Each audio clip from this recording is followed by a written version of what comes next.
All right. Hi, everyone. We're live now in Facebook, and welcome again to your Easy Talks. This is your Vice President for Business Development, Jurgen Gonzales, and I'm happy to be your speaker today for our training, care of course, empowered consumerism. And I'd like to welcome each and every one of you, those who have seen this poster a few days ago.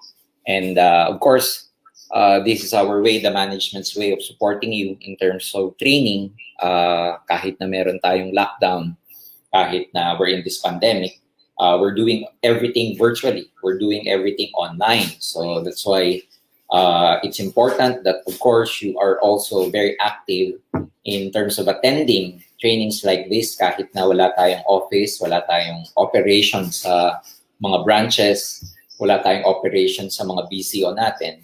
At least through this way, you are updated and you're able to upgrade your knowledge, you're able to also upgrade your skills. And by attending this kind of training, you get in touch with, of course, your group dahil sabay-sabay kayong umaattend.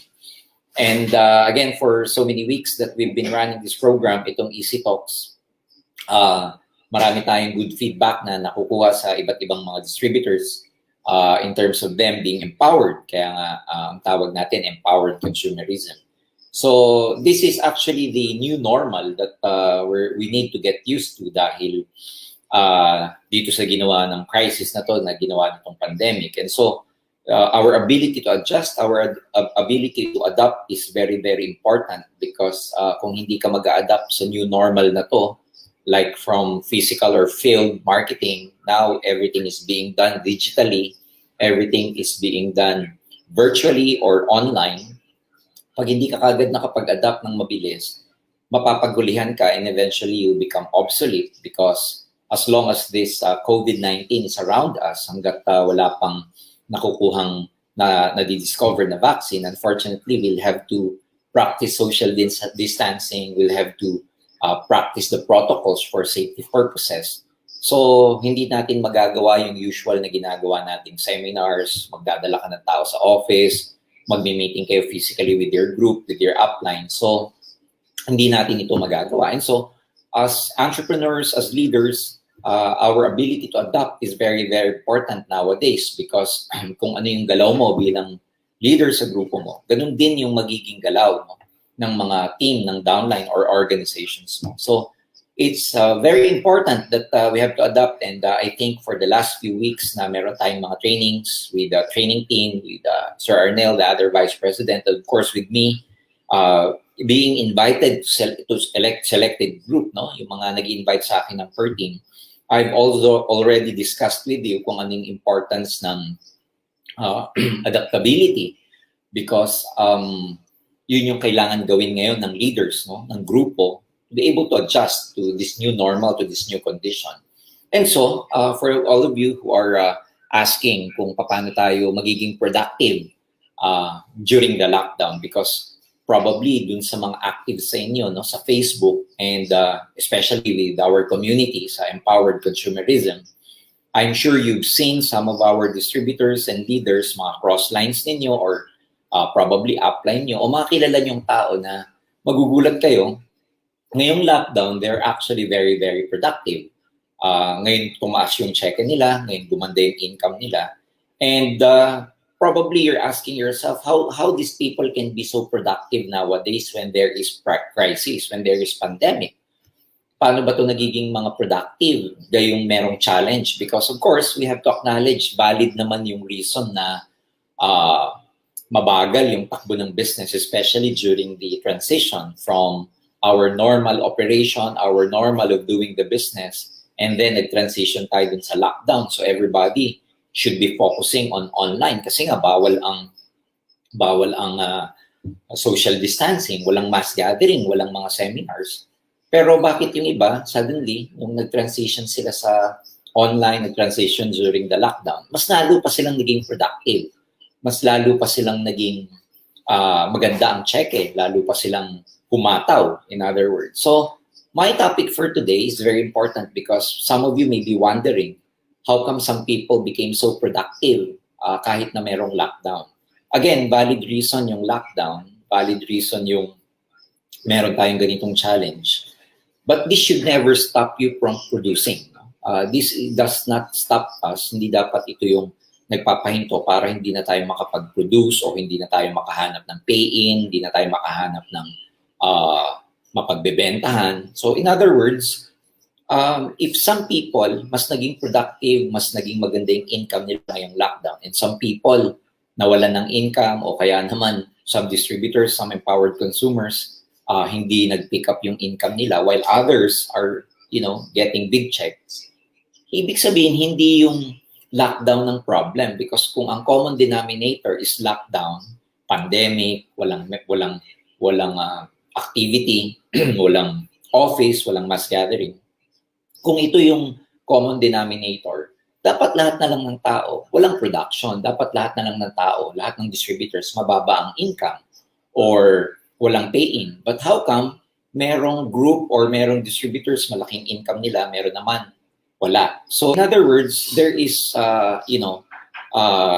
merong reason behind this. Hindi natin pwedeng sabihin na purely because of pandemic is, wala na tayong production. So there are some people, ulitin ko, they turned this opportunity, they turned this danger, they turned this crisis into opportunity. Kasi nga, as I've said before, ang Chinese character for opportunity and crisis is the same because for them, ang crisis, dalawa. It could be danger or it could be opportunity. So to some people, if you turn this crisis into danger, you'll never be productive. But to some people, they've turned this crisis into opportunity. That's why mas naging productive pa sila. So my topic for today is about being productive. And dito kayo magugulat because, again, marami tayong mga distributors kung kailan pa nagkaroon ng lockdown, kung kailan pa nagkaroon ng pandemic, mas lalong gumaling sa online, mas lalo silang nag-pick up sa income nila. And production or yung pagkakaroon ng pay-in does not happen overnight. Does not happen by magic or bigla na lang nangyayari. Pwede nyo sabihin na siguro ang swerte naman noon, ang dami niyang napa-7 heads, ang dami niyang napa-sign up, ang swerte naman ni ganito, ang laki ng income niya. Alam niyo, sa totoo lang, ang pagiging productive, hindi po siya swerte. No? Hindi siya dumadating na lang. Hindi naman nangyayari na bigla na lang may magpe-pay-in sa'yo. Siyempre, bago may mag-pay-in sa'yo, may ginawa kang activity. So, hindi natin pwedeng i-conclude na yung mga malaki ang production this pandemic, this season, under this new normal, hindi natin pwedeng i-conclude na magaling sila, maswerte sila, hindi natin pwedeng i-conclude na magic or whatever. Meron tong daily disciplines na ginagawa. And, dun kayo magugulat because as I've said, productivity is not magic. Ang productivity po ay form of discipline. So this gonna be my topic for today that I'd like to discuss with you. That being productive or productivity is not magic. It's actually discipline. Magtataka tayo bakit yung ibang mga individuals, distributors, consumers, meron silang consistent pay-in. Makikita nyo yung mga pinopost nila sa Facebook. Ang dami nilang napapadeliver sa easy online shop. Kasi may mga distributors tayo, pag dumating yung delivery through our online shop, magpapaselfie yan with the rider, papakuha sila.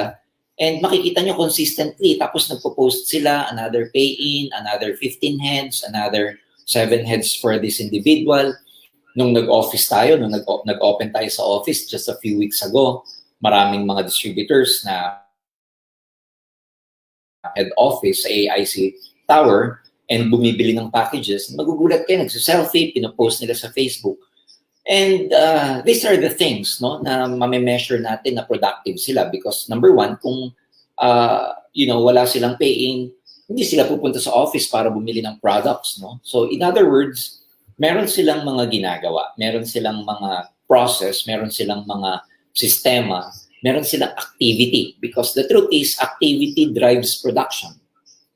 But more importantly, before we even focus on being active or mga activity, bakit ba may mga tao na during the lockdown, during this period, mas naging productive sila? So these are the daily disciplines that one must develop to become productive. Kasi sa totoo lang ang pagiging productive, disiplina yan eh. Hindi lang yan yung Marami kayong mga probably mga uplines dito na tinuturuan nyo yung mga downlines nyo ng mga activity, pinush nyo na, minotivate nyo na para mag-create ng maraming activity, tinuruan nyo na at lahat.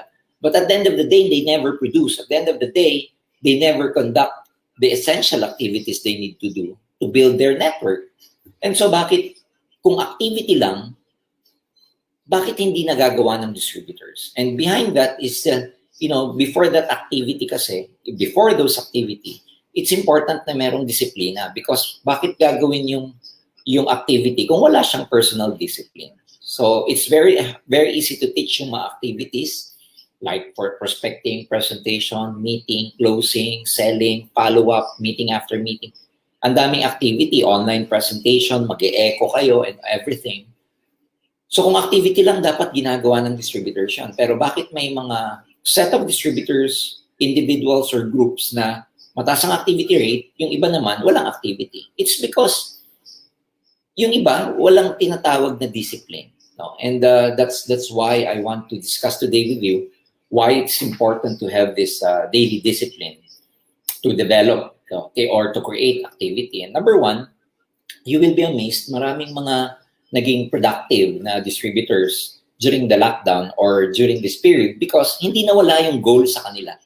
And in my survey, as far as I'm concerned, alam nyo, during the quarantine, ginawang bakasyon ng maraming mga tao yung quarantine. Of course, wala namang mali dun. Walang mali dun sa taking the chance to rest, taking this chance to, of course, spend quality time with your family, taking the time to take care of your health. Wala namang masama doon, but lagi kong sinasabi, kung during the quarantine, nagbakasyon ka, well, ang commission mo magbabakasyon din because pag nagbakasyon ka, the sad part or ang downside niyan is that pag nasa vacation mode ka, ang goals mo, nakabakasyon din. Ang dreams mo, nakabakasyon din. Ang activities mo, nakabakasyon din. So, again, there's nothing wrong about, taking this quarantine as a vacation or treating this as a vacation. But, if you take this quarantine purely as a way to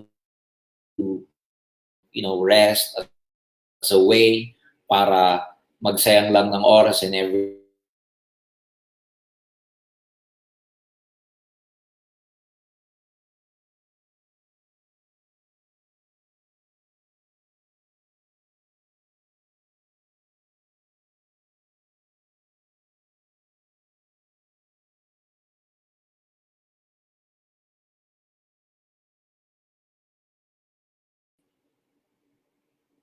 Yan. So, I'm not sure if, okay, I'm here with you guys, but naputol kasi I think there was a disruption in the connection. But let me go back to what I was saying. Again, let's not just take this opportunity para magbakasyon. No? Yung nakaraan na, itong quarantine. Marami kasing mga distributors, maraming tao, syempre nanibago kasi bago sa atin itong quarantine bago sa atin yung naka-lockdown, nasa bahay lang. But unfortunately, a lot of people, nalimutan din nila yung goals nila. Nalimutan din nila yung tinatawag nating target. No? Nagbakasyon sila, so yung kanilang, dahil nasa vacation mode ka, yung mindset mo naka-vacation din, yung goals mo naka-vacation din, yung dreams mo naka-vacation din. And so, ang effect niyan, your mind never becomes creative anymore kasi nasa vacation mode. Kaya kung ang tanong is bakit maraming mga distributors despite the lockdown is mas productive pa sila, well, they never forget their goals. That's number one. No? Hindi nila nalimutan yung goal nila nung humahataw sila before the lockdown. Meron silang malaking goal sa sarili nila. Meron silang specific goal na gustong matarget, whether amount ng money, amount ng income, whether sasakyan or material na bagay. Bago mag-lockdown, meron na silang goal for the last few years, few months. Nung nagkaroon ng lockdown, hindi nila nalimutan yung mga targets na yun. Hindi nila nalimutan yung goals na yun. Hindi nila nalimutan yung mga dreams nila during the lockdown. Kaya tuloy-tuloy pa rin sila. So the message here is simple. And you have to be true to yourself that during the lockdown period, ano yung naging galaw mo? Kasi for us, maraming nakalimot sa goals. No? We forgot to set big goals. Nalimutan na nating i-pursue kung ano yung target natin, nalimutan na nating i-pursue, ituloy kung ano yung hinahataw natin before the lockdown. And kaya pagdating ng lockdown period for the last 70 days, 72 days, because they don't have goals, kaya walang activity. Because again, what drives activity is yung goal mo, yung meron kang kinukuha, yung meron kang gustong ma-attain, yung meron kang gustong ma-achieve. And simply put, goals means targets. Kaya itong may mga pay-in, itong may mga maraming mga binibili sa office, sa online shop natin, result na lang itong nakita nyo ng tinrabaho nila, ng hinataw nila, whether online or whatever system they have created. Kasi marami pa rin namang nakapagpa-pay-in ngayong lockdown, pero nakausap sila during the period na hindi pa naka-lockdown. You know what I'm saying? Like, probably may mga prospects na before the lockdown, nilatagan, nung nagka-lockdown, nakita nila yung importance ng may extra income, kaya nag-pay-in sila during the lockdown. But nevertheless, whether it's online or offline, at makikita kayong may production, yung mga iba nyong nakikitang grupo, like Crosslines or whoever, itong mga to, meron silang goals, meron silang target na gustong ma-achieve, kaya hindi nila nalimutang humataw.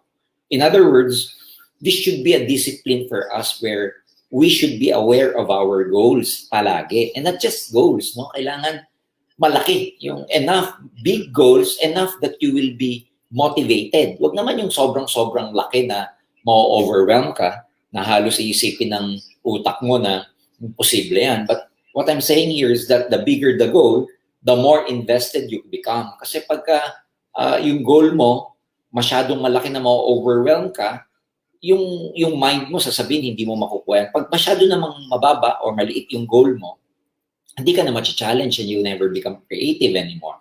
So, it's important na mag-set ka ng goal na tama lang, pero enough for you to be invested.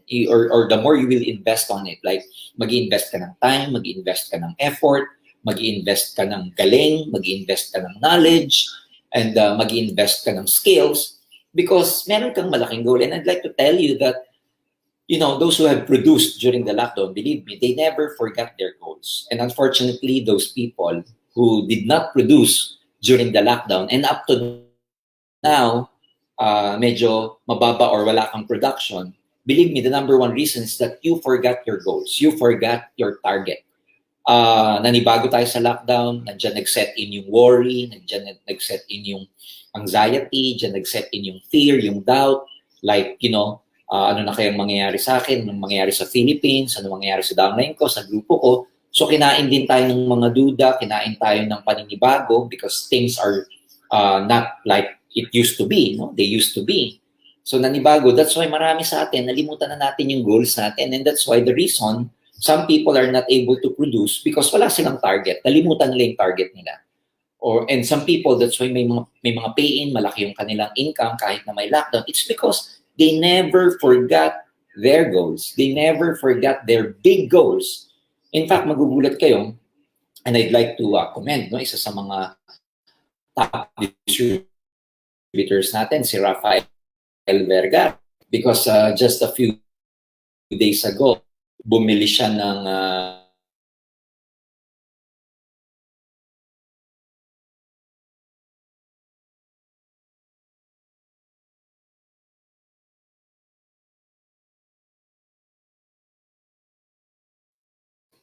okay, let's just check first because wala siya.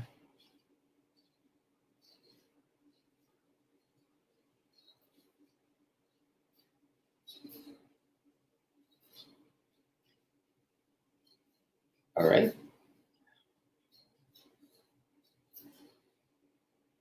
All right. So let me just check if there is.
Ayan.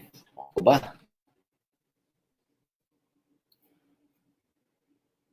Tala.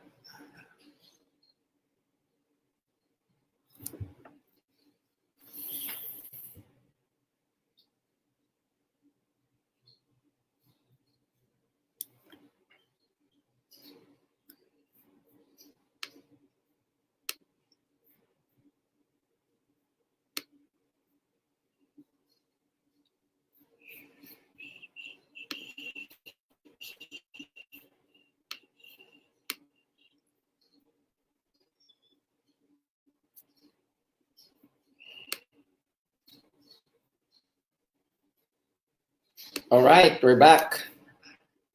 So sorry for that. Sorry for the technical issues we're experiencing right now. There. So as I was saying earlier, again, it's very important that each and every one of us hindi dapat natin nalimutan yung goal natin, ano? Hindi dapat natin nalimutan yung target natin. And so that's why there are people that are productive, there are people that who are not productive kasi nagkakatalo yan dun sa goals nila. And again, let me just remind you that for you to become productive, it's very important na meron kayong target. No? Yung target, yan yung gusto nating makuha. Yan yung production na gusto mong makuha, gusto mong ma-achieve. Because if not, then, you know, you'll never become productive. You'll never become really, you'll never become, as a leader, you never really become very effective pagka hindi mo nagagawa yung mga mag-produce, no? Hindi mo nagagawa yung enough activity. And again, kaya nagkakaroon ng enough activity na gustong kunin. That's why it's very important that hindi natin nalimutan yung goal natin. And aside from that, of course, it's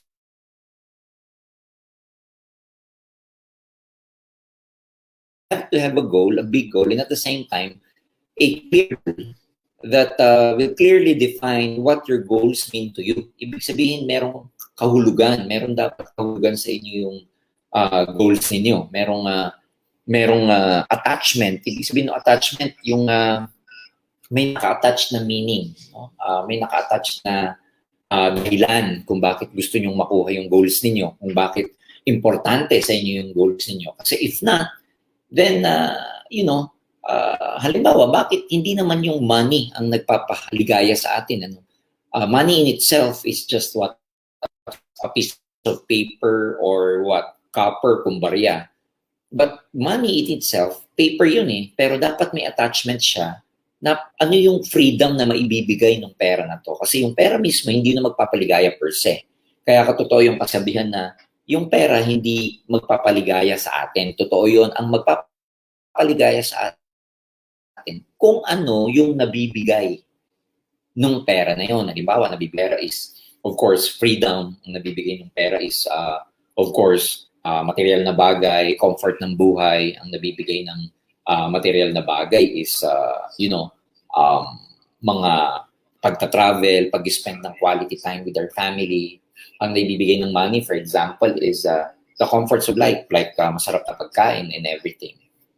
And so, yun yung sinasabi ko. Very, very important na merong kaakibat na meaning kung ano man yung goal ninyo. Okay? Set clear goals. That's why meron siya kailangang meaning na naka-define. No? Define what your goals mean to you. Ano ba yung ibig sabihin? Bakit? Halimbawa, katulad ng kwento ko kanina, naputol ako kay Mr. Rafael Vergara. Can you imagine, lockdown, may pandemic, and yet, he bought his car ng cash. If I'm not Mustang, no? Ford Mustang na kulay orange kasi friend ko siya sa Facebook, nakikita ko. And so I'm very happy for him. Congratulations, Rafael, no, Rafi. But ang importanteng maintindihan doon is that this guy never stopped. Kasi goal niya na yun before pa magkaroon ng lockdown. This guy did not stop working, creating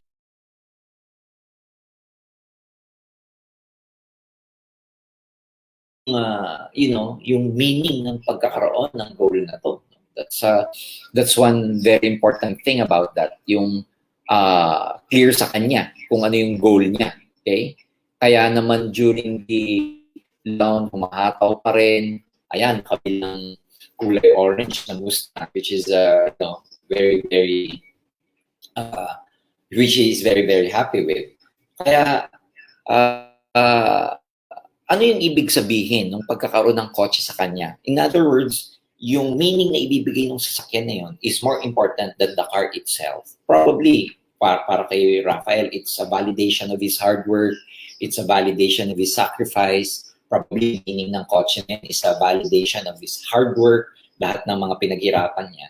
So, kaya hindi humihinto. Kaya may mga taong, again, kahit na may crisis, kahit na merong ganitong lockdown, they are productive. Simply because yung target nila is not just important to them, but it is actually merong meaning yung target na yun. So, halimbawa, bakit gusto mo magkaroon ng maraming pay-in? Bakit gusto mong kumita ng 50,000 per month? Bakit gusto mong kumita ng 100,000 per month? Meron kang clear goal, meron kang goals, meron kang amount specific, pero para saan siya? So, more than the goal itself, dapat nakikita natin kung para saan siya. Kasi kung alam mo yung para saan siya, yung word na para saan is mas nagiging importante kaysa doon sa goal in itself. And that's why may mga tao na pag nag-set ng goal, tuloy-tuloy at hindi sila humihinto hanggat hindi nila nakukuha.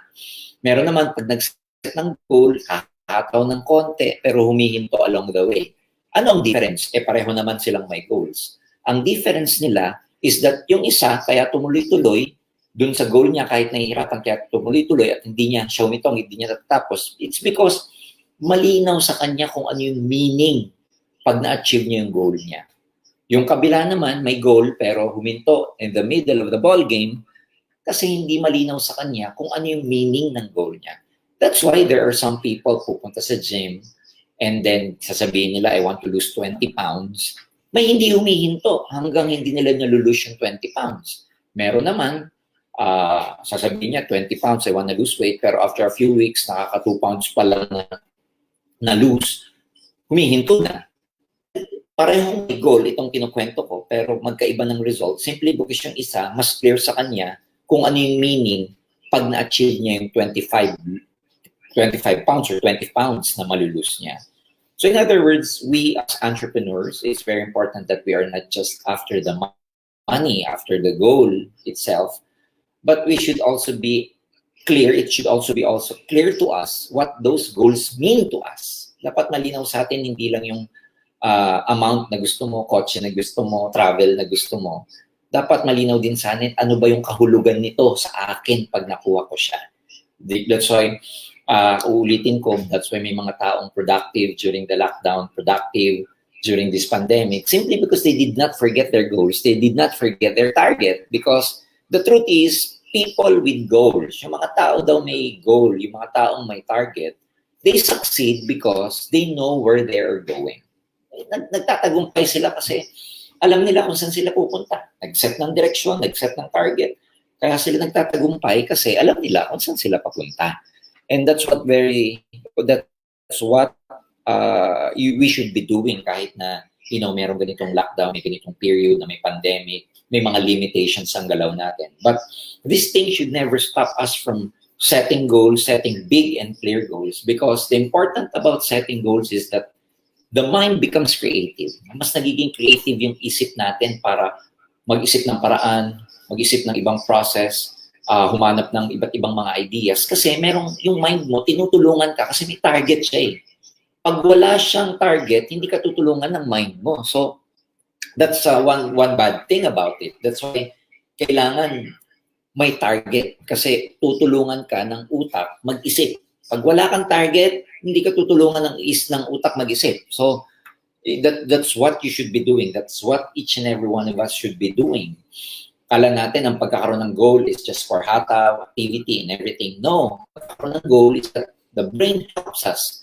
Tinutulungan tayo ng isip para mag-isip ng idea. Yung magkakaroon ka ng mga discernment, magkakaroon ka ng iba't ibang paraan ng strategy, binibigyan ka ng isip mo ng ganoon pagka meron kang goal. Unfortunately, pag wala tayong ganoon, yun ang nagiging reason bakit hindi nagiging productive ang maraming mga tao. Alright? So, next thing is, to develop daily discipline, we have to know that every day matters. Know that every day matters, which means importante ang araw-araw. Ayan. Unfortunately for some people, we waste a lot of time within a day. We waste a lot of days within a month. And we waste a lot of months within a year. Importante to develop discipline, to be productive. Isipin mo na araw-araw importante. Hindi tayo pwedeng magsayang ng oras. Like, when I say know that everyday matters is that we take action daily in terms of building our network. Hindi tayo pumapayag na wala tayong kausap, hindi ka papayag na wala kang nalalatagan. During my heydays when I was doing networking as a distributor, alam niyo, pagkahapon na, mga bandang 3:00, 4:00, wala pa akong nakakausap. Whether personal prospect ko yan, customer ko yan, whether pa OPP ng downline ko, pa whole party ng downline ko, or whether yan is may ipapakausap sa akin, may ipapa-A sa akin. Pag mga bandang 3:00, 4:00 na ng hapon, wala pa akong nakakausap, hindi ako mapakali. Because na-develop sa akin yung discipline na dapat meron akong kinakausap everyday.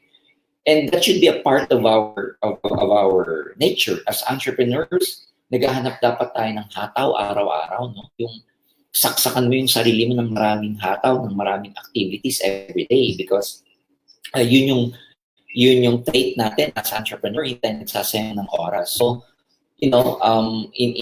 sa mga laro, whether it's sports or business, we have to understand, kahit nung nag-aaral tayo, na pag malapit na yung deadline ng project natin. For example, malapit na yung pagpapasa ng mga thesis natin or whatever project, or pag malapit na yung examination natin, lalo na yung finals, we know that every day matters, kaya tayo nagre-review araw-araw papunta doon sa day na yun. Ibig sabihin natin yung importance ng hindi tayo nagsasayang ng araw, nagsasayang ng oras, kasi may deadline. Malapit na yung deadline ng ipapasang project, malapit na probably yung thesis mo, probably championship. That's why you need to practice every day. Makikita niyo mga athletes, pag malapit na yung kanilang competition, pag malapit na po yung kanilang laro, pag palapit yung laro, pa-intense yung kanilang practice. They cannot miss a day's practice. And importante yun, dapat nakikita natin na yung araw-araw na sinasayang natin, nakakadagdag to sa araw ng pagtagal sa pagkuha ng mga pangarap natin.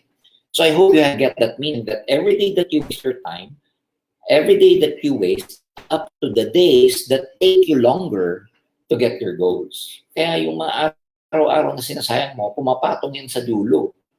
Napatagal ka ng patagal sa pagkuha ng goal mo. So never miss to do a lot of activities daily, because as entrepreneurs, katulad ng sinasabi ko, yan yung importante sa atin. Take action every day, by percentage, and a lot of you already know this. In terms of efficiency, sabihin na natin sa isang buwan, meron kang 25 days para humataw, lalong-lalo sa mga full-time na nakikinig. No? Let's say from day 1 up to day 25. Hindi ko na isasama na yung ibang Sabado-Linggo. Let's just say that we have networking days. Imbis na 30 days, sabihin ko na lang 25 days for computation purposes. So in other words, sabihin na natin pag sa isang buwan, naka 25 days na hataw ka straight, 100% mo ginawa yung business mo. Okay? So ang ratio natin, 25 days is equivalent to 100%. So madali lang ang computation. Kung 25 days is 100% efficiency, 4%. Kasi 25 days is to 100%. And the 1 day is equivalent to 4%. Kasi 4% na 25 days is equal to 100%. Eh. So kada araw, ibig sabihin, sa loob ng 25 days na yun, 4%. Pag naka 25 days ka, Yung 4%, 100% yung. Kaya bawat araw, ibig sabihin, ay 4%. Now, bakit ko sa inyo sinasabi to? Kailangan ng mindset mo every time or every day na hindi ka umahataw sa business mo, na hindi mo ginagawa yung empowered consumerism activity mo, nawawalan ka ng 4%. Pag 2 days ka na hindi humataw, 8% na nawala sa'yo. Pag 10 days ka na hindi humataw, that's equivalent 4% losses. Kaya ganun ang equivalent ng 1 day. Every time na wala kang ginagawa 1 day, ladies and gentlemen, that's 4% losses. So what I'm saying is that if you want to become really successful in your business as entrepreneurs, you cannot merely exist. Because the truth is, you know, many of us, many of our consumers, many of our distributors are just existing. Existing lang sila, hindi humahataw, nandiyan, hindi rin naman nagko-quit, hindi rin naman nawawala sa business, hindi rin naman naglalaylo. Basta nandiyan lang, pero ang tawag doon, they are just merely existing. Guess what? As entrepreneurs, let me tell you, bilang negosyante, as leaders, you cannot merely exist. You have to make things happen. And when I say make things happen, hindi ka naghihintay, hindi ka naghihintay ng pakausap ni downline, hindi ka naghihintay ng pa-meeting ni upline, hindi ka naghihintay ng patawag ng company, hindi ka naghihintay ng mga activities, but rather, you create activities. You make things happen. Yun ang ibig sabihin ng you don't merely exist, because most of us, we just merely exist. When I say exist, you know, wala kang goal, you don't plan, you don't create, you don't look for activities, you don't talk to your prospects every day, you don't talk to your leaders, you don't talk to your upline, you don't talk to your downline. Existing ka lang. And well, I'd like to tell you that you can never become successful in this kind of business. Who become successful here are those who make things. Ito yung mga humahat, ito yung mga gumagawa ng paan, ito yung mga gumagawa ng solusyon. Hindi sila part ng problem, but they are part of a solution. These are people who are really there. And every day, the best thing you can do to yourself is yung tinatawag nating show up every day. You have to show up to your business every day. Dapat lagi kang present. Yung iba kasi laging absent, no? And the first rule of business is show up. So hindi naman kailangan physically showing up dahil nga may social distancing tayo, meron tayong limitation ngayon. But when I say show up, is that you do your business. You are there every day in the morning. When you wake up, meron ka nang gagawin. And naka-mindset ka na importante yung araw-araw at hindi ka nagsasayang ng oras. So my message here is, if you want to develop, you know, personal discipline about being productive and achieving your goals, kailangan labanan mo yung sarili mo na gumawa ng activity. Ibig sabihin, huwag ka tamarin. Ibig sabihin, huwag ka mag-exist lang. Humataw ka. Make things happen. Be a creator. Maging creative ka. Maging creator ka. Huwag kang maghintay. That's what I mean when you say, do not merely exist. Because if you merely exist, lilipas lang ang araw, before you know it, ang dami ng nasayang na panahon. And we don't want to waste a lot of time because, again, we are not getting any younger anymore. Hindi naman na tayo bumabata. And maraming mga taong naghihintay ng ating result. So, your success in this business is actually in your hands. Nasa kamay mo ang pagtatagumpay sa negosyo ko because nasa yan kung gagawin mong productive yung sarili mo sa pang-araw-araw na ginagawa mo, yung business mo. And of course, another thing is, it's important that pag may sinimulan ka, pag may pinag-usapan sa grupo na ganitong plano ang gagawin, when you start the process, you can question it. You can't hesitate because if you want to develop daily discipline, don't argue with the plan. Ano ibig sabihin nito? Marami kasing mga tao, pabago-bago ang plano, pabago-bago yung kanilang hataw, pabago-bago yung kanilang strategy. Well, wala namang masama doon. Trial and error, trial and error, trial and error. Pero pag lagi kang nagsisimula, wala kang matatapos. So pag may sinimulan, let's say pinag-usapan ng grupo, ang direction natin ngayon is empowered consumerism. Ang direction natin ngayon is new branding, new lifestyle, new opportunity, new territory. Ang branding natin ngayon, empowered consumerism. Dapat pare-pareho, yun muna ang direction natin. Hindi yung, di ba, empowered consumerism na, pero ang latag mo pa rin, alliance in motion. Pag ang pinag-usapan, for example, sa grupo, because the best way to build your network and to do your business nowadays, of course, is online marketing or digital marketing. So again, if you are waiting for the period where everything will be back to the old normal, well, sino ba yung ayaw na bumalik na tayo sa old normal? No? Lahat naman tayo gusto yan. But with this kind of crisis, it's not gonna happen too soon. May mangyayari kaagad yung gusto natin. All where we go to the office, we go to the mall, na puno ang restaurant, araw-araw ang seminar sa office, jam-pack. Hindi ito mangyayari very soon because nga we are actually at the middle of a crisis. Hindi pa tapos tong crisis na to hanggat wala pang vaccine.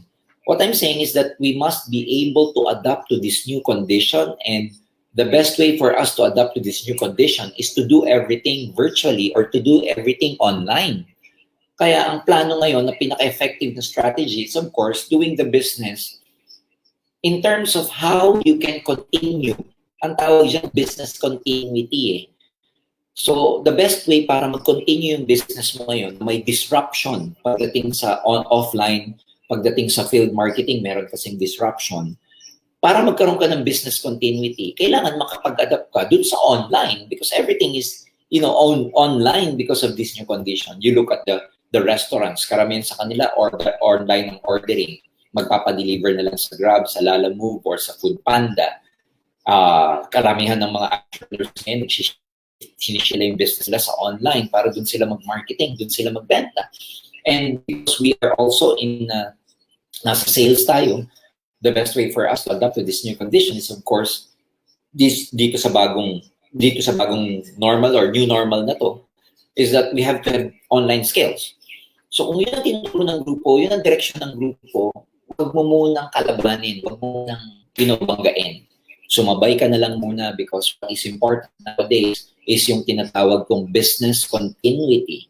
And when I say business continuity, this means creating plans and processes and systems to ensure the continuation of business. So, ang ibig sabihin po ng business continuity is that tuloy-tuloy pa rin yung business mo kahit na merong disaster, kahit na merong crisis katulad nito. And the only way for you to continue doing the business is that online muna tayong pare-pareho, and that's why kailangan magkaroon ka ng online skills. Like for us, for the last few months, we've been doing sa management, we made sure na meron kayong business continuity at our side sa business ng AIM, sa management ng Empowered Consumerism, is that we made sure that there is a steady supply of products.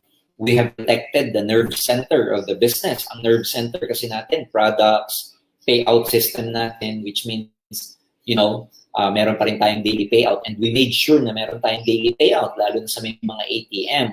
Nagkaroon lang tayo ng disruption because of the check releasing of your check encashment kasi walang magpa-process since walang office. But unti-unti, meron na tayong 50% workforce now sa office. That's why you can encash your income, your commission through check encashment. Hindi na lang tayo ATM ngayon. One of the nerve center of the company is, of course, the IT system, yung infrastructure natin. What I'm saying is that at our end sa management, we made sure na merong business continuity. Madali kaming nag-adjust sa plan, sa strategy, because of the new condition. In other words, kung yung company nag-adjust sa new condition na to make sure na merong business continuity, ikaw din, dapat merong ganon. Meron ka rin plano to make sure na merong continuation yung business mo kahit na merong lockdown. Kaya nga meron tayong fortunately, we were able to launch yung easy online shop natin bago mag-lockdown. That's why yung dito sa NCR, Metro Manila, lalo na, they've enjoyed the delivery system of the easy online shop. But we are hoping to duplicate this all over the Philippines as well. But what I'm saying is that, katulad nun, pag nagplano kayo na ganito muna yung gagawin, hindi mo na kayo mag-office, wala mo ng mga hub, for example, online muna lahat. Don't argue with it. Importante na kung gusto nyo magkaroon ng online skills, enhance nyo yung skills nyo, be creative. Mahirap kasi yung patalon-talon ng strategy, lalo kang walang matatapos. Take for example, if you want to go on a diet or you want to lose weight, you go to the bookstore and you will find the whole shelf of books about keto diet, 6 o'clock diet, intermittent fasting. Ang dami-daming klase ng pagpapapayat. Pag ikaw pupunta doon, at mamimili ka ng strategy kapapayat at pipiliin mo lahat, wala kang matatapos. So yun yung ibig sabihin ng don't hesitate with the plan. If you plan to go on keto, keto ka muna. If it didn't work after 6 months, 1 year, saka ka mag-change. Hindi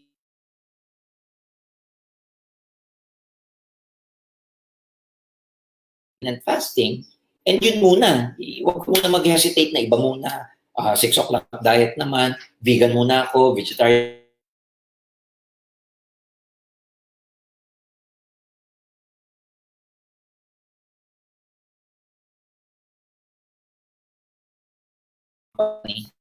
May direction si company, direction ng grupo, yun muna ang susundin natin. Wala munang argument. Until such time, probably after a while, that is not working anymore na, napansin mong hindi nag-work, that's the time you can change your plan.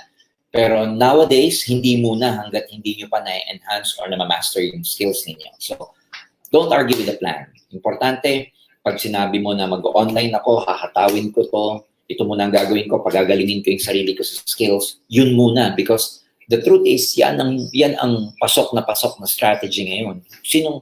Kasi dalawa yan eh. Pag nag-offline ka, nag-field ka, yung prospect mo takot.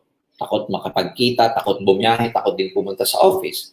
Pangalawa, ikaw din, syempre ayaw mo din ma-expose yung sarili mo sa infection. That's why the best way to have a business continuity, the best plan that we can have right now to make sure that there is business continuity is, of course, yung online marketing. And for now, that's our direction. Okay? Until such time, of course, that things go back to the old normal, ayan, pwede na naman tayong mag-offline. Yun yung ibig sabihin ng adaptability. When I was starting this training a while ago about the importance of adaptability, everyone needs to adapt. Everyone needs to adjust. Everyone should be resilient when, until such time that this happens or this stops, itong nangyayaring pandemic sa atin. Another thing that's important that, you must do to develop a daily discipline, yung tinatawag nating, you have to have a mindset, no? Yung no matter what mindset. Ibig sabihin, dapat ma-develop mo yung no matter what. Kahit anong mangyari, okay? Hindi ako hihinto. Kahit anong mangyari, itutuloy ko to. Kahit anong mangyari, hahataw pa rin ako. Because for some, alam nyo, yung pandemic, ang daming na ipalabas nitong pandemic na to. Whether nailabas niya sa tao yung strength ng tao and nailabas niya rin yung weakness ng isang tao. But the more important thing is, in whatever condition, as entrepreneurs, kung gusto mong maging productive, meron kang no matter what mindset. Yung kahit na may pandemic, gagawa ko ng paraan para makapagpa-pay-in. Kahit may crisis, kahit hindi makalabas ng bahay, gagawa ko ng paraan para makausap ang prospect ko through a lot of mediums. Kasi ang dami ng mediums ngayon para mag-reach out to our possible prospects, mag-reach out to our downlines and leaders. Ang daming medium na pwedeng gamitin. So there is no such thing as, wala kang magagawa because maraming mga tao, maraming ding distributors, katulad na nabanggit ko kanina, lumabas yung strength, pero meron naman lumabas yung weakness. Yung weakness na, ano itong nangyayari, wala nang mangyayari sa akin, wala na akong magagawa, offliner ako, hindi na ako makakahataw, offliner ako, hindi ako marunong mag-online. So, lumabas yung weakness na pag-a-adjust. But as entrepreneur, alam naman natin na ang playing field, alam naman natin ang landscape nagbabago, no? Who would ever have thought na darating itong pandemic, darating itong crisis na ito na hindi lang tayo bilang entrepreneur ang tinamaan, but napakaraming tinamaan. Pero sa totoo lang, ang pinakamabilis na kapag-adjust, ang pinakamabilis na nakapag-adapt sa new condition na to, yung may mga entrepreneurship na spirit, yung may mga pagiging negosyante. Marami nawalan ng trabaho, isang inclination para mag-business, marami dyan nawalan ng trabaho, pero ngayon nagbebenta ng kung ano-ano. Nagbebenta sa kapitbahay, nagbebenta sa online, nagbebenta na kung saan-saan. Ibig sabihin yung mga ganung tao, meron silang no matter what mindset. Nawalan ng trabaho, pero ginawang paraan yun para ma-depress, manghina, but rather ginawa nilang paraan para lalo silang maging creative para gumawa ng ibang solusyon para kumita. So kung ganun ang nangyayari sa maraming mga nawalan ng trabaho, ikaw, tayo na nasa empowered consumerism, we are more fortunate because meron na tayong dati pang opportunity. Meron na tayong marketing plan, meron tayong products, meron tayong infrastructure and everything. And may impact man yung pandemic, may impact man yung crisis sa atin, very minimal lang. Why I say very minimal? Because entrepreneur ka, you just need to adjust to this new condition where you can still continue doing your business. You can actually do the business from home. Kaya nga ang tawag sa atin, business from home, or we are individuals. We can actually work from home without having to go to our prospects and present in the business physically. We can actually sell our products without having to sell to our clients physically because na merong online. And because of the nature of our online business, ang tawag sa atin, we can work from home, or ang business sa atin, ang tawag, business, home business, or business from home. So, in other words, kung ikaw entrepreneur at isang leader ka na nangihina, kailangan nilang i-tweak mo yung mindset mo kasi tama na yung mundong ginagalawan mo. Kailangan lang magkaroon ka ng no matter what mindset. Kahit anong mangyari condition, kahit may pandemic, tuloy-tuloy. Saan yung mga naging sekreto ng mga leaders, distributors na hanggang ngayon, productive. Makikita nyo, binivideo nila yung mga katulad ng sinabi ko kanina, binivideo nila yung mga nakuha nilang result, binivideo nila yung mga pay-ins nila, binivideo nila yung mga nakakausap nila, and they post it in Facebook or they post it in social media. So, bakit ganon? Bakit may mga distributors na kung kailan pa pandemic saka lumaki yung income? Kasi meron silang no matter what mindset. Para sa kanila, pandemic lang yan. Ako, networker ako. Yung iba dyan, pandemic lang yan, COVID lang yan. Ako, may pangarap ako. So, yun yung tinatawag na no matter what mindset. And it's important that ikaw may pressure ka sa sarili mo. No? May pressure kang humataw, okay? Because you have to create pressure for yourself. Otherwise, nothing will get done kung pa-relax-relax ka, kung pa-exist ka lang. Kailangan ma-pressure kang mag-produce, ma-pressure kang maging productive.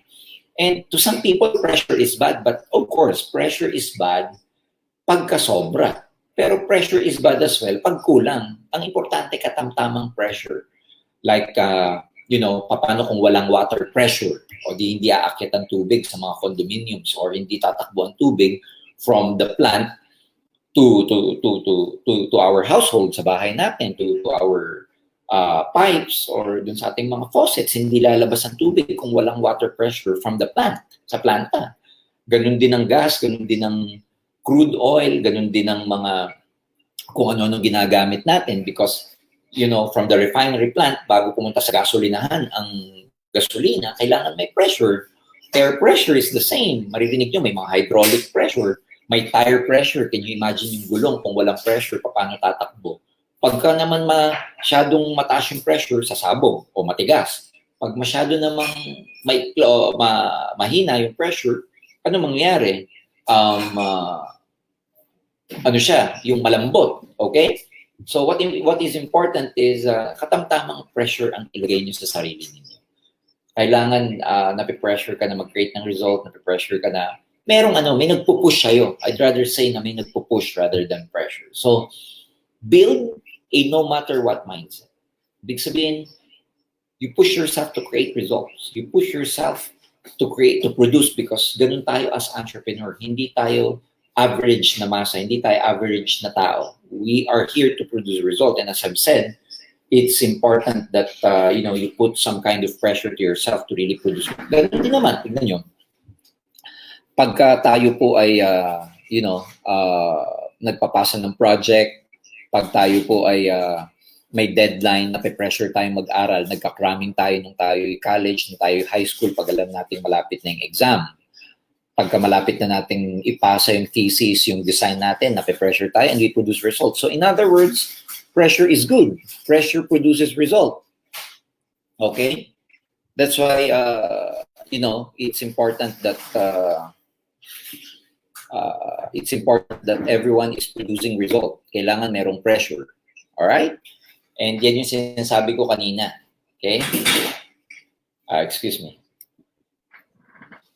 Sabi ko, huwag maingay. Kanina ka pa maingay eh.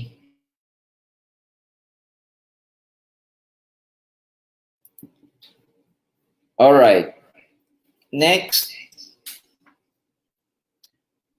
This is what I'm saying about pressure. Okay? May kwento sa, sa Africa. This is what I call the African proverb. Okay? Sabi sa Africa, every morning in Africa, a gazelle wakes up. Yung gazelle po parang usa yan, usa. No? Pero mabibilis at saka mas payat sa usa. Every morning in Africa, a gazelle wakes up. It knows it must run faster than the fastest lion, or it will be killed. Every morning, a lion wakes up. It knows it must outrun the slowest gazelle, or it will starve to death. But ito yung pinakagusto kong sinabi niya. No? It doesn't matter whether you are a lion or a gazelle. When the sun comes up, you had better be running. So ang galing, sabi niya, yung gazelle naka-mindset, pagising sa umaga, alam niya na kailangan niyang mas tumakbo ng mas mabilis kaysa dun sa lion. Otherwise, kakainin siya ng lion. Pero yung lion, pag gumising, ganun din. Alam niya, naka-mindset siya na kailangan mas mabilis siyang tumakbo kaysa dun sa gazelle, or wala siyang kakainin. Pero ang lesson dito, whether ikaw yung gazelle or ikaw yung lion, pag sikat ng araw, dapat tumatakbo ka na. Anong tawag doon? Pressure ang tawag doon. So whether you're a starting distributor or a leader na malaki na, whether marunong ka na o hindi pa, kung ano man estado mo sa buhay, lahat tayo may mga kinukuha, lahat tayo may goal, lahat tayo may babayarin, lahat tayo may mga kailangan gawin, lahat tayo may ine-enroll. Like now, June na naman. The important thing is, whatever stage or status you have in your life, when you wake up in the morning, when daytime comes, dapat tumahataw ka na. So yun yung lesson dito that everyone must learn, whether you're a big distributor or a small distributor or nagsisimula ka pa lang or whatever. Ang importante, alam mo yung role mo, alam mo yung goal mo, alam mo yung hataw mo. Alam mo na kailangan mas sumataw ka, kailangan mas mabilis kang tumakbo, mas mabilis kang mag-present. Otherwise, hindi mo makuha yung goal mo. So whatever stages we have, whatever status we have in our life right now, whether you're a gazelle or whether you're a lion, when daytime comes for you to work, when the time comes for you to work, para humataw, para mag-build, hataw. That's what I mean by pressure. Next is, of course, if you want to develop daily disciplines, that you must plan a routine. Dapat may routine kayo. Plan a routine that becomes automatic and normal for you. Ibig sabihin, kailangan maging normal. Sabihin, hindi yung go by the day. Yung lilipas na lang yung araw ng, wala kang nakaschedule. Ibig sabihin, dapat meron kayong pattern araw-araw. Whether pagising mo sa umaga, sinong ipa-follow up mo, sinong kakausapin mo, sinong prospect ang lalatagan mo, sinong leader ang itrain mo, kaninong grupo ka magpapamiting, sino ang ka-zoom mo mamaya para mag-goal setting. What I'm saying here is that kailangan meron kayong specific schedule every day. Hindi yung kung ano lang yung naisip nyo gawin, naisipan mo, magkano ko ngayon? Magbebenta ako ngayon o kaya mag-present ako ngayon. Pag naisipan mo bukas, wala, hindi mo na ako hataw ngayon, mag-Netflix muna ako ngayon. Tapos pag naisipin na nakaalala ka na naman the following day kasi nagigilty ka, wala kang ginagawa, sasabihin mo naman, ay, tatawag ako kay upline ngayon. O ipa-follow up ko si downline bukas. Magulo. Alam niyo, pag magulo ka sa galaw, magulo rin na magiging result mo. So it's important na meron kayong daily schedule. And within that schedule, meron kayong routine. Kasi yung routine, pag naging routine na yung isang bagay, it never becomes hard anymore. Kaya dapat maging automatic sa inyo. Maging automatic sa inyo. Maging automatic yung latag. Maging automatic yung hataw. Maging automatic na sa inyo yung pag-present online. Maging latag na sa inyo yung mag-FB boosting or mag-organic kayo, it doesn't matter. Maging maging automatic na sa inyo yung pagtawag sa upline, pagtawag sa downline. In other words, kailangan may routine ka araw-araw. Pagising mo sa umaga hanggang sa matulog ka sa gabi, may paulit-ulit kang bagay na ginagawa araw-araw at nakaset na yun. Again, anong important doon? Ang important doon is it becomes normal, it becomes automatic for you. Kasi pagka hindi siya naging automatic, lagi siyang hard work. Pagka hindi siya naging normal for you, lagi siyang mabigat gawin. Importante yung routine na siya. No? Routine na. Ibig sabihin, pag hindi mo nagawa, hindi ka na mapakali. Parang kulang yung araw mo pag wala kang kinausap. Parang pagtututbrush lang dahil routine na yung pagtututbrush. Toothbrush pag gising o pag tulog sa gabi, parang may kulang. So, ganun din yung pagkakaroon nyo ng activity. Kailangan meron kayong routine that becomes a part of your life, that becomes a part of your activity, a part of your day-to-day activity, and it becomes a part of your normal, becomes your second nature, parte na ng buhay mo. So, tulad ng ginagawa natin ngayon, ano? Lahat tayo ngayon online, lahat tayo ginagawa virtually. So, ang challenge dyan is hindi ka tulad sa office, nagpupunta ka pa para magdala ng prospect o kaya yung makikita mo physically, yung grupo, makikita mo physically, yung may-ari, yung mga yung mga advisor.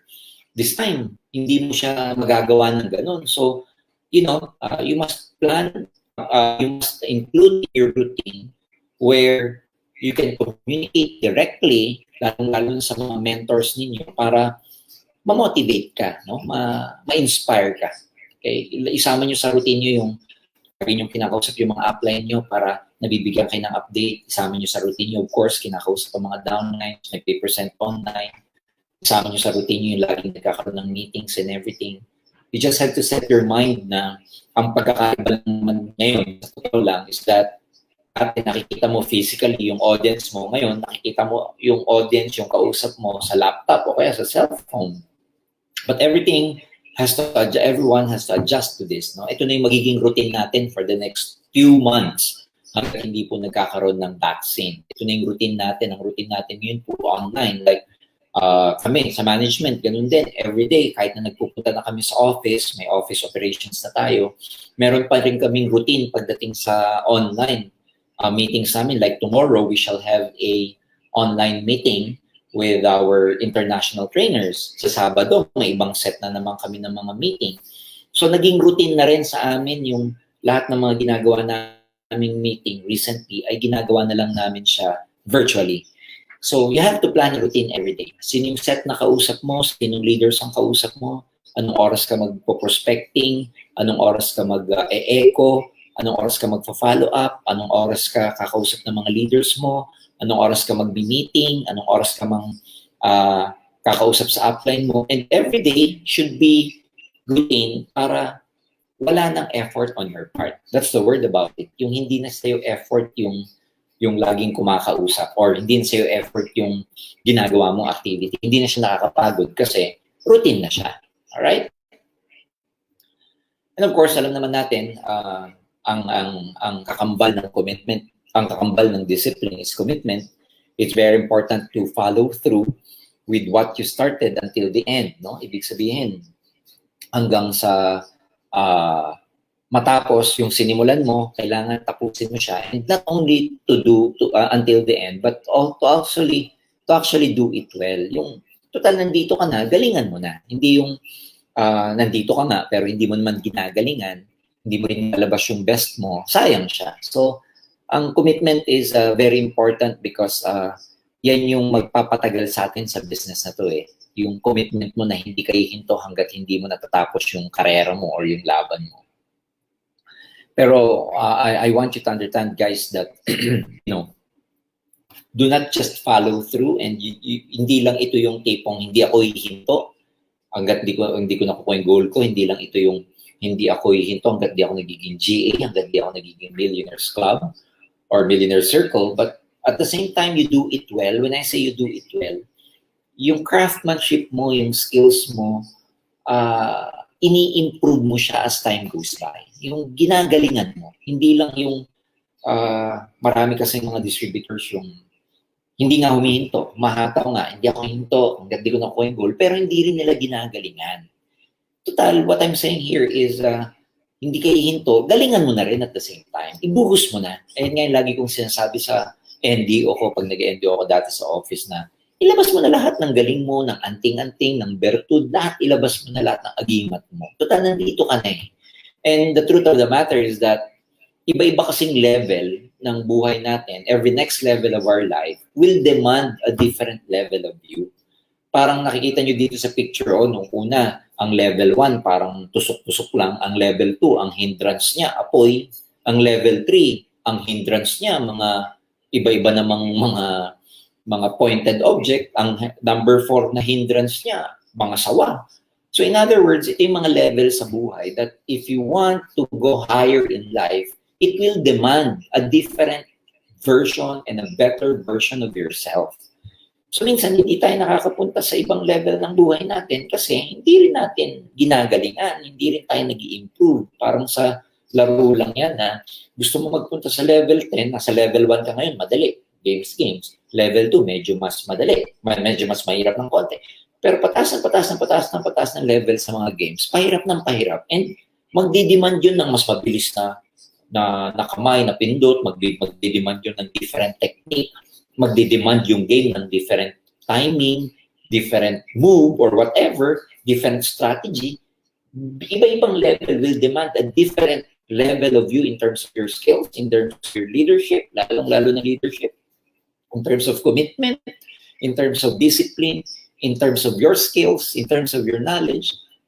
Iba-ibang level magdidemand ng different level of you. And the higher level you want to go, the higher or the more improvement, the more committed, the more leadership it takes, ladies and gentlemen, to get to that level that you want. So, kailangan maintindihan natin ito because minsan we question,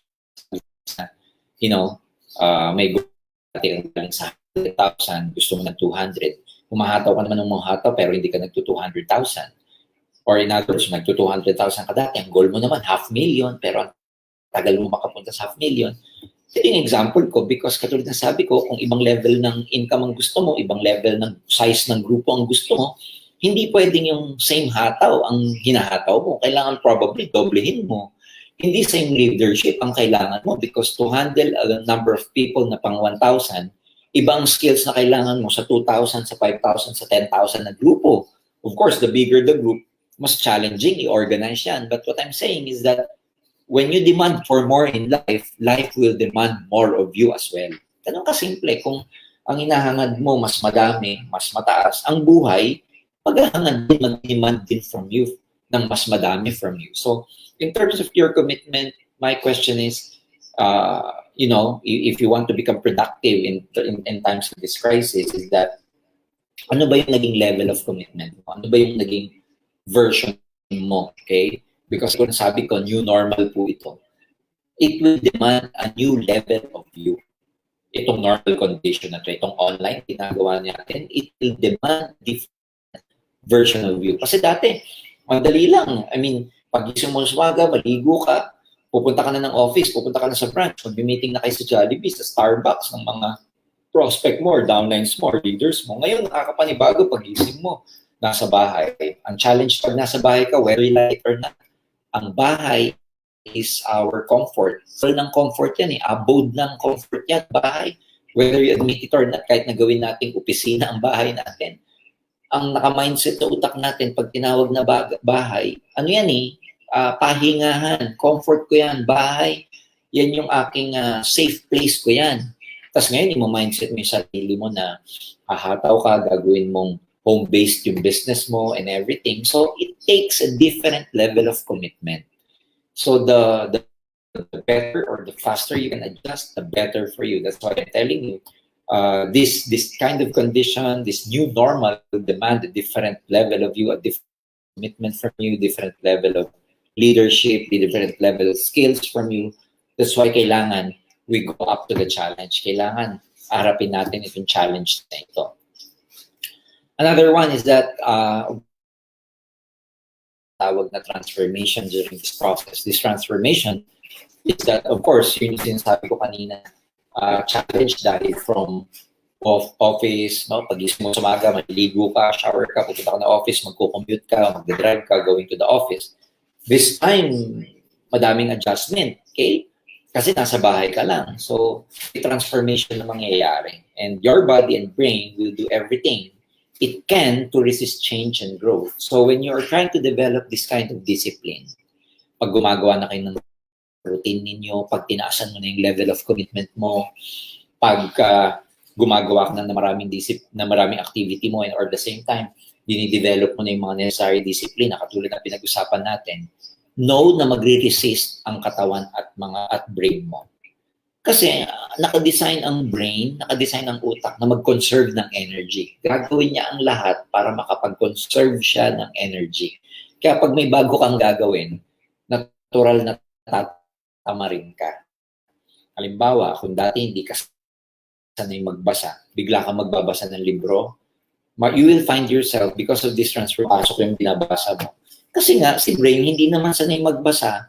So, ang ginagawa niya, nire-resist niya yung change na ito. Nire-resist niya itong transformation. Ang importante doon is that maging aware ka na normal yung nararamdaman mo. Normal yung nararamdaman mong tinatamad ka minsan. Normal yung nararamdaman mong gusto mo lang mahiga maghapon, manood ng TV. Normal yung ayaw mo mag-exert ng effort. Normal yung nawawalan ka ng commitment. Kaya lang, dahil meron tayong ganitong klaseng training, dapat aware ka na, ay, teka muna, ito pala yun, no? Medyo tinatamad ako, kailangan labanan ko to. Oh, nagiging complacent ako. So, nagkakaroon ng awareness. Because, you know, you also have to accept, kailangan tanggapin mo rin yung pagiging tao mo. Ang tawag ko dyan, you also have to accept your humanity. Yung tayo as humans, may tendencies tayo, marami tayong tendencies. Hindi mo naman i-deny sa sarili mo yun. Eh. Ang importante doon, meron kang awareness, nakikita mo yung sarili mo. Okay? Parang na-separate mo yung awareness mo sa sarili mo na, teka muna, nagiging tamad ako, nagiging unproductive na ako. O, teka muna, nagiging masyado na ako madrama sa buhay, teka muna. Ibig sabihin, meron kang awareness na kaya mong tapikin yung sarili mo. Yan, yun yung importante. Kasi as leaders, ito yung panahon na hindi mo pwedeng iasa sa ibang tao yung motivation mo. Kasi nga, nasa bahay lang tayo. We are limited by, yun nga, yung transportation, yung quarantine, we are limited by this pandemic.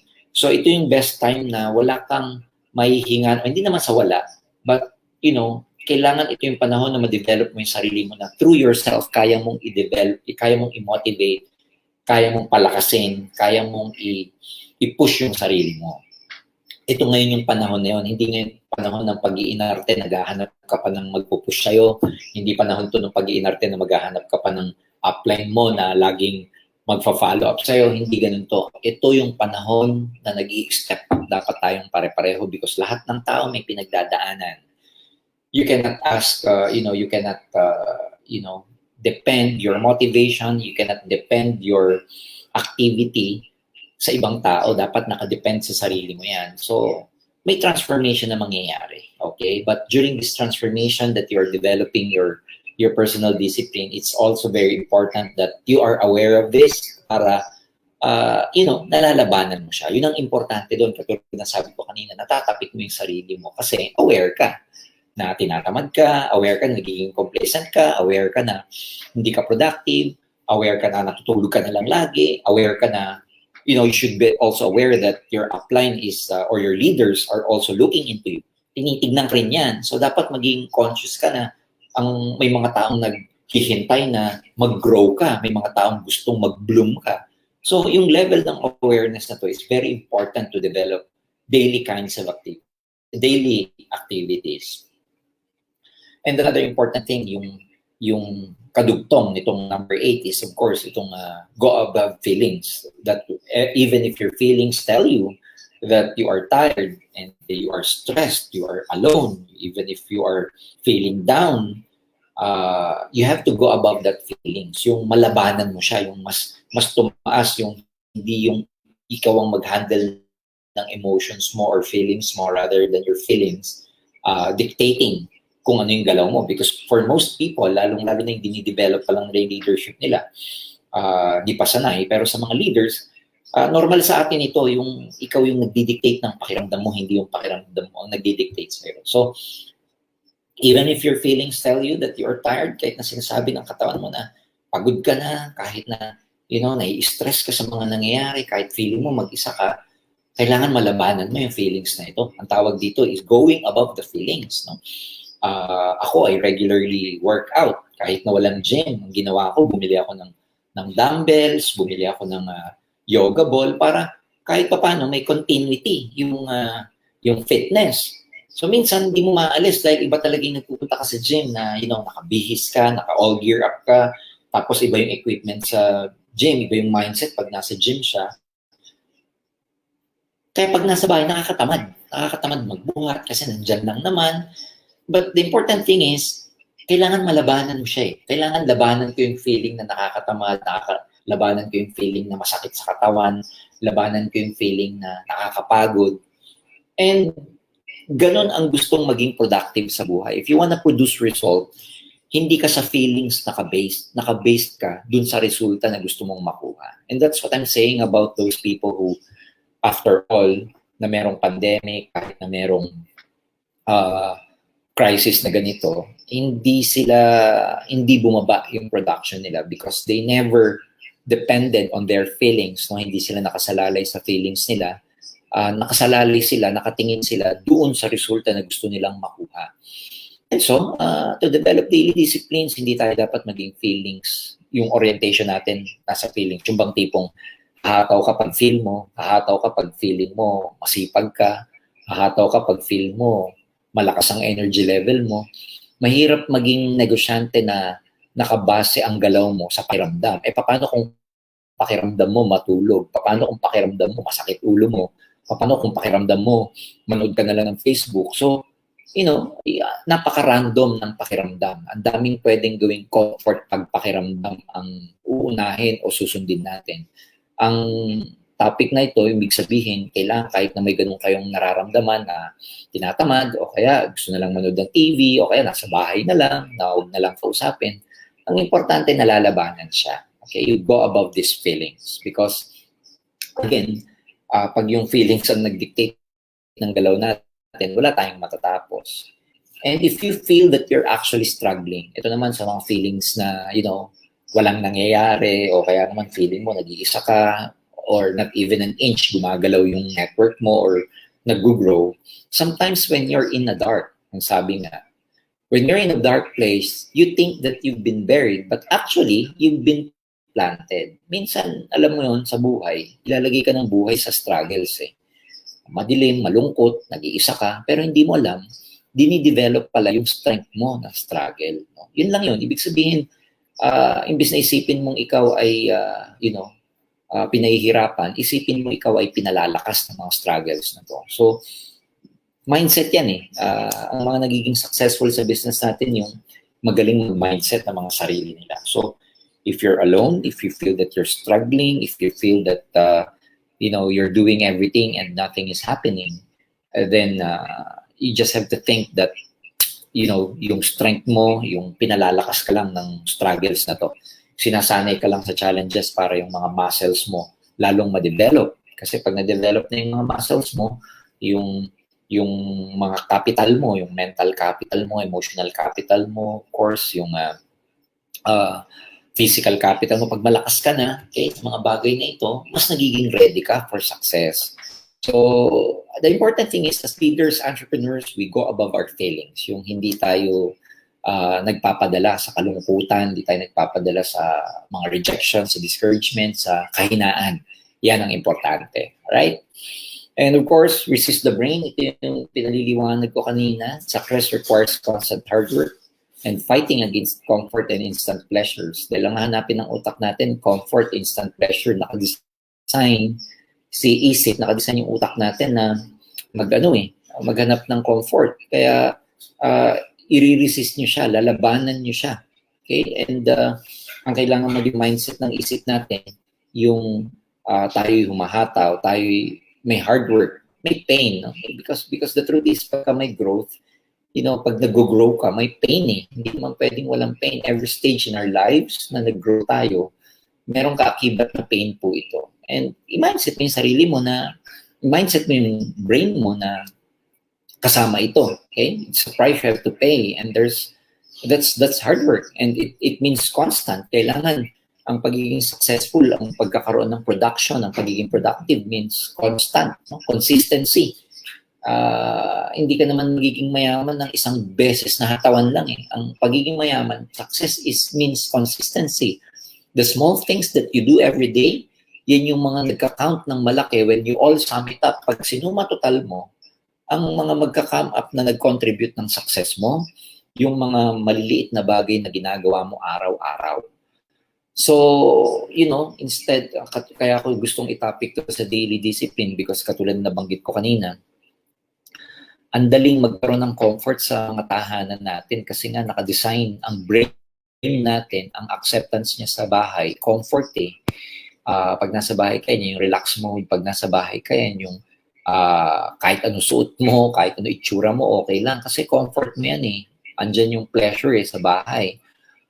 But now that we're turning our home into our base, nagiging base na natin ang mga bahay natin ngayon, kailangan labanin mo yung resistance eh. I mean, kailangan magkaroon ka ng resistance sa temptation na, matulog, kumain, mag-browse sa Facebook, ng kung ano-ano, yung magsayang ng oras, mag-Netflix. Again, hindi masama to. No? Itong mga sinasabi ko, ito naman talagang routine natin sa bahay. Pero dahil sa kadahilanan that we're turning our home into na business, dito natin ginagawa yung business, kailangan magkaroon ka na ng mentally, magkaroon ka na ng space na ito yung galaw ko pag nag-online ako. Ito yung galaw ko pag nasa lamesa ako at hawak ang laptop ko, hawak ang phone ko. Ito ang magiging, kumbaga, place ko. Ito yung mentally, ito yung space ko, ito yung place ko where this is a part of my house, but this is my base where I will do my business seriously. Na pag ikaw umupo sa space na yan, ikaw nandiyan, hindi ka na basta-basta matitempt na, mag-relax, hindi ka na matitempt na basta na lang makipaglaro sa mga bata because there's time for that. Hindi ka na lang basta-basta matitempt na mag-chismis sa Facebook, hindi ka na lang basta-basta matitempt na manood ng TV, kumain, nang wala sa oras or whatever. Meaning, you have to create a space mentally, sa bahay na pag ginagawa mo yung business sa loob ng bahay mo na ito, para ka ring seryosong negosyante na nasa labas. Kung ano yung galaw mo bilang seryosong networker na nasa labas ka, dapat maging galaw mo sa space na sinasabi ko dyan sa bahay nyo. I don't mean physical space, I mean mental space. Mentally, kahit nasa dining table ka or nasaan ka man, pag sinabi mo sa sarili mo na ito ang space ko para gawin yung business ko, meaning lahat ng instant pleasure, wala mo nang makakapasok dito. Lahat ng comfort, labas muna kayo. When I go outside of this space, that's the time I can entertain pleasures and comfort. But as I'm sitting here and doing my business, this is my base, this is my business, then no amount of temptation about lying around, sitting down, being comfortable, and just relaxing. No amount of those temptations can stop me from conducting my business seriously. So yun dapat yung natitrain natin yung isip natin. Kasi walang problema pag composed ka, nag-wasting your time, kumakausap ka, pagpupunta ka doon, nagdadala ka ng prospect. Kasi naka-mindset ka na negosyo mo yun.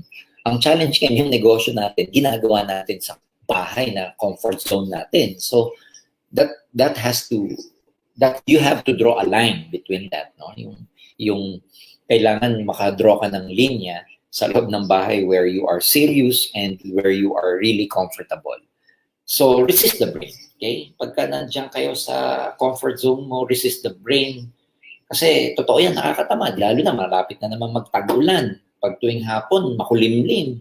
Ang sarap ng hangin, malamig, ang sarap matulog. Pero paano kung panahon ng meeting, panahon para prospecting, panahon para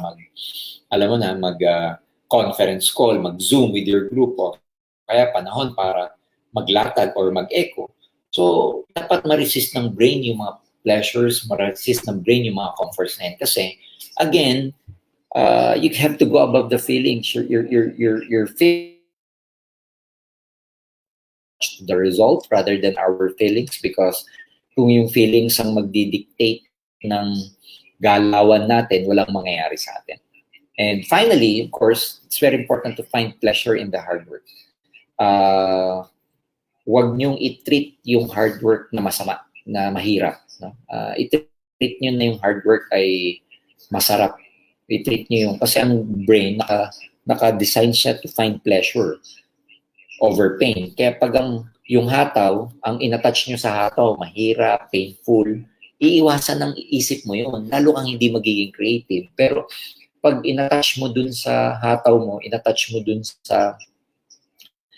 sa ginagawa mo, yung pag-network mo, pag-build mo, napupuyat ka kasi baliktad ang oras from your overs sa downline or sa Africa, balik ang oras. Kung may madaling araw, dun ka umahataw, dun ka nag-online, masakit sa mata and everything, masakit na yung likod mo, uncomfortable ka, you find pleasure in doing that para ang acceptance ni brain dun sa ginagawa mo kahit mahirap, hindi niya i-resist kasi pleasurable para sa kanya.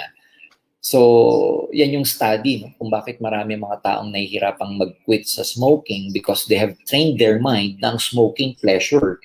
Eh si mind, addict siya sa pleasure eh. So, kahit na alam nating masama yung pag-smoke, it can cause cancer, it can cause a lot of diseases, people still smoke because smoking. Kung yun nga yung masama, na turn ni brain into something pleasurable, yun pa kaya paghataw natin. Eh yung paghahataw natin, ano lang ba naman yung mapuyat ka, ano lang ba naman yung magutom ka, malipasan ka ng gutom, sumakit yung likod mo sa kakaupo, ano ba naman yung sumakit yung mata mo, ano ba naman yung ma-reject ka.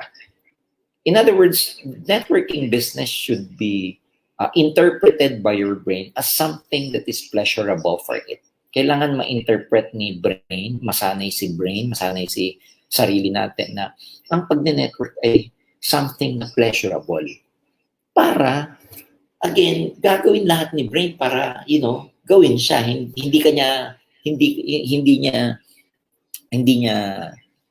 i-stop. Hindi niya pahihintuin yung sarili mo sa kakahataw kasi the brain itself is addicted to pleasure. Pleasurable sa kanya yung pag-network. So, hahanapin niya yun. So, that's the message about this that we have to develop. Hindi yung paggising mo, hahataw na naman, magne-network na naman, paggising mo, ang sama-sama na loob mo sa pag-open ng laptop, ang sama-sama na loob mo sa paggamit ng ang sama-sama na loob mo sa pag-usap ng apply mo. Pero pag tinanong ka, gusto mong yumaman? Oo naman, gusto kong yumaman. So, hindi naka-align. So, ang importante po doon ay tayo mismo, kailangan ma-develop natin yung mindset na itong ginagawa natin ay masaya, maganda, masarap, pleasurable, para hindi nire-resist ng katawan nyo yung paghataw. To those people na mabigat sa inyo yung pag-network pero gusto nyo magtagumpay, hindi nyo nalagyan ng attachment. Hindi naka-attach yung pleasure sa pag-network. Ang tingin ninyo sa pag-network, mahirap. Ang tingin nyo sa network, hataw. Ang tingin nyo sa network, sa pag-network, sakrisyo. Kaya mabigat lagi sa katawan, mabigat sa loob, yung pag-build. So, if there are people here who are experiencing that, i-start nyo na gawing pleasurable. I-mindset mo yung sarili mo, i-rewire mo yung utak mo na itong ginagawa mo ay pleasurable. Masarap, maganda, gusto ko to, enjoy, fulfilling ito, pleasurable ito. Para hanggang masanay siya, para pagdating ng panahon, 2 months from now, 3 months from now, pag na-wiring mo na yung brain mo about that, hindi na mabigat sa loob mo yung pagkakausap ng tao, yung wala ka ng fear. Bakit maraming tao enjoy sa kanila yung pagkakausap ng stranger, while iba naman dyan, takot na takot?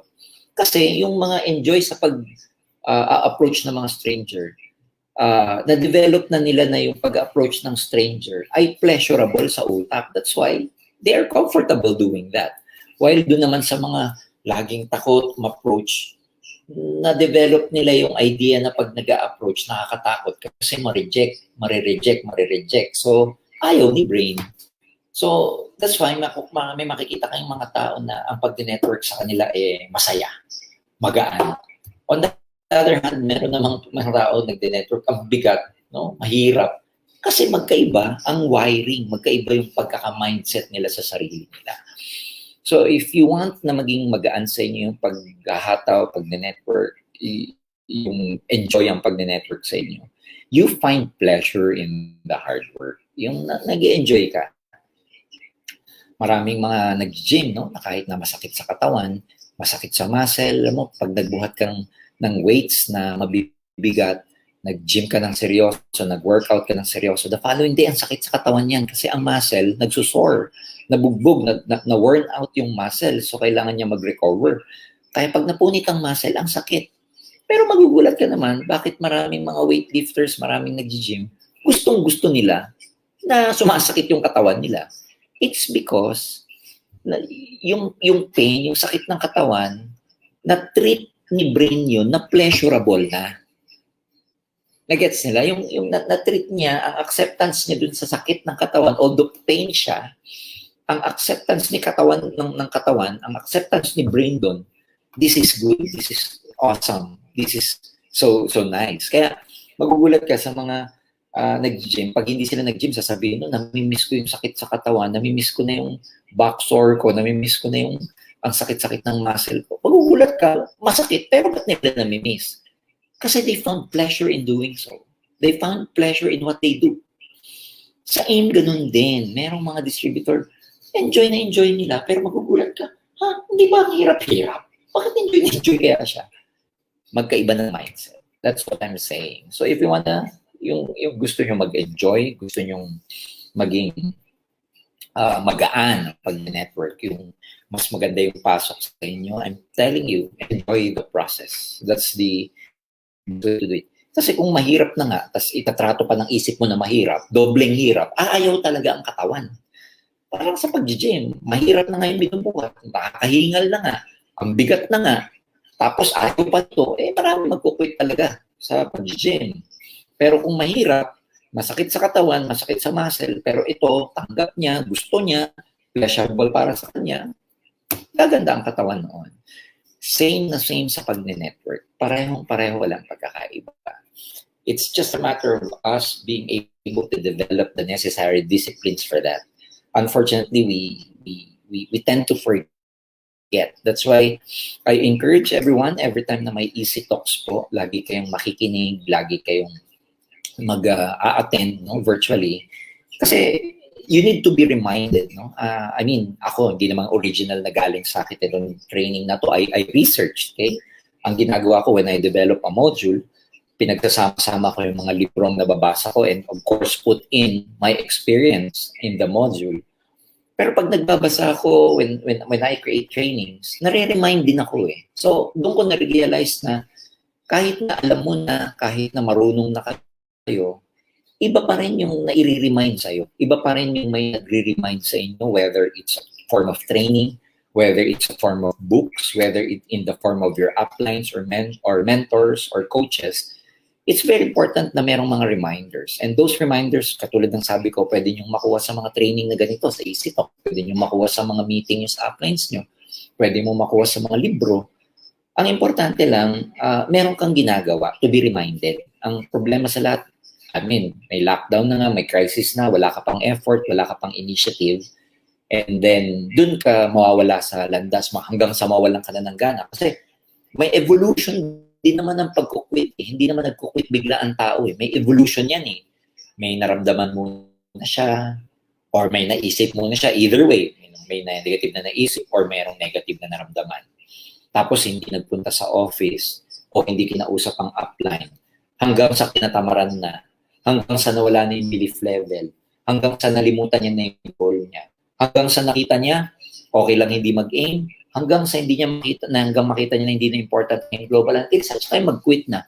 So, ang sinasabi ko dito, merong process, merong evolution kung bakit nagkukwit, nawawala ang tao, hindi naman ganun eh.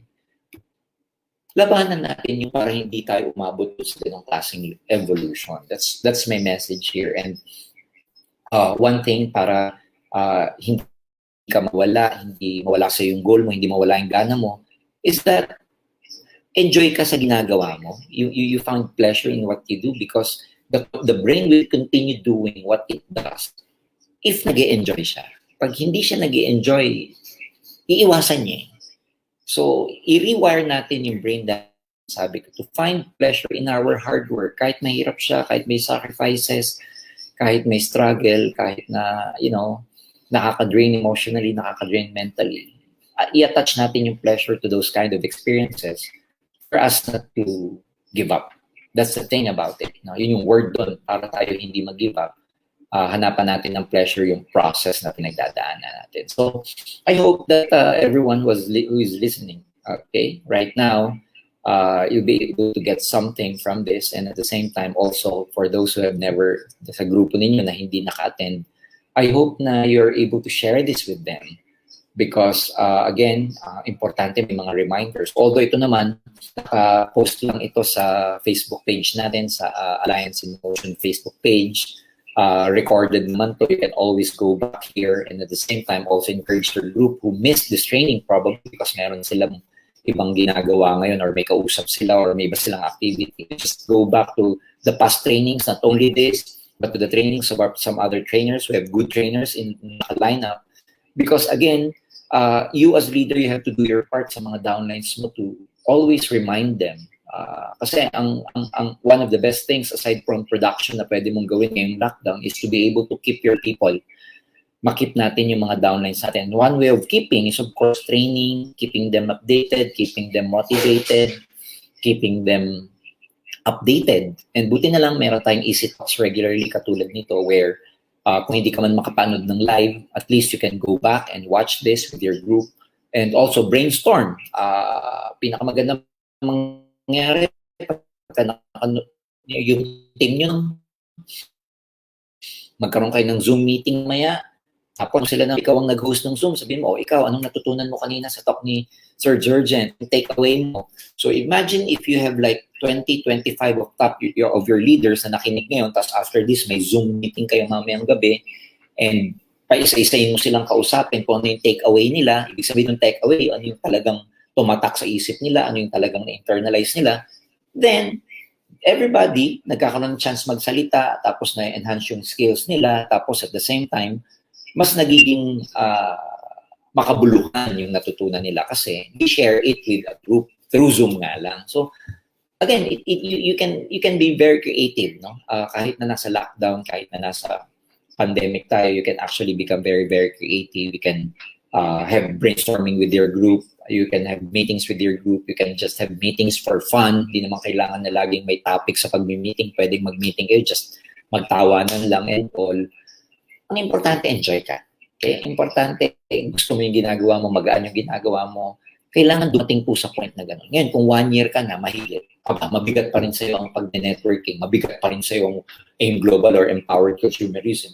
Di nasa maling wavelength ka. Nasa maling pag-iisip. Ibig sabihin, hindi mo pa na ma-mindset yung sarili mo. So, for me, after 1 year, even 6 months of doing the business, 6 months and above, dapat enjoy na kayo sa ginagawa ninyo. Kahit na wala pa kayong result, you should be enjoying what you're doing because ibig sabihin, na-train nyo yung sarili ninyo for success. Kasi kung 6 months and above ka na, hindi ka pa rin masaya, hindi pa rin magaan sa yung pag-business, hindi mo na mindset yung sarili. So, again, those are the 11 ways to develop daily discipline for you to become productive because as I've said during my first, no, yung first slide ko kanina, ang discipline, just for people who are not able to see this earlier, ito yung first topic ko kasi today, no? Yung mga hindi nakaabot dyan, yung productivity. That's why ang topic ko is about daily disciplines because I wanted you to understand that productivity is not only activity.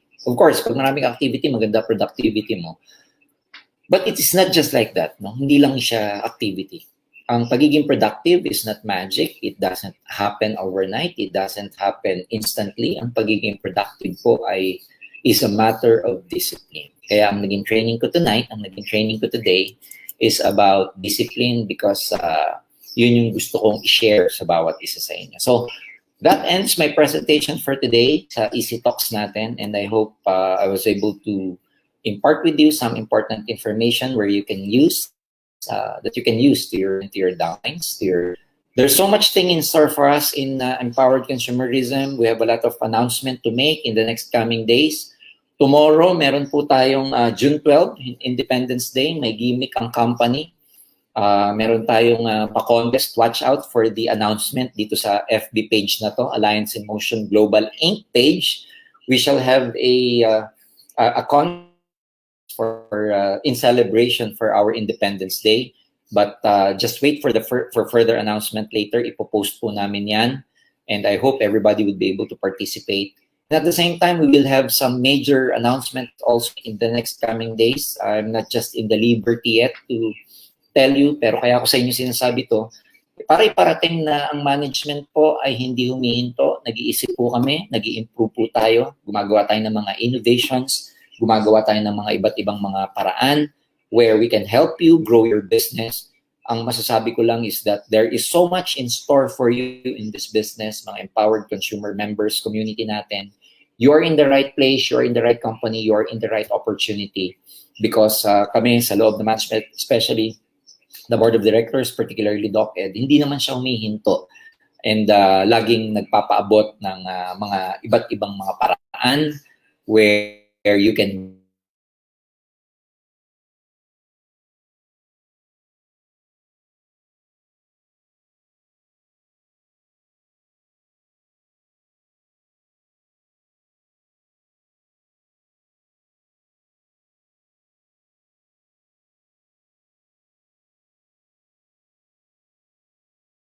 we want to keep it that way. Kaya naman gusto naming sabihin sa lahat ng mga distributors na